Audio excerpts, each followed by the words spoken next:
Once again, welcome to this tutorial. In today's video, we're going to talk about your user account and some default settings that you can change yourself. Let's go on the left side of the screen, the top icon, we click on it, then account.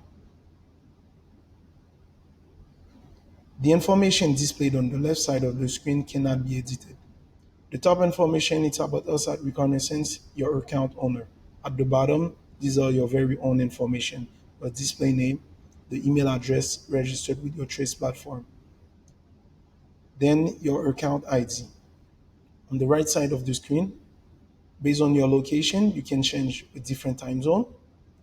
Based on your preference, you can change another language. And based on the measurement system that you are more familiar with, you can pick another one. Once you made all your choices, you click save and it will take effect automatically. Hope you enjoyed today's video. See you next time.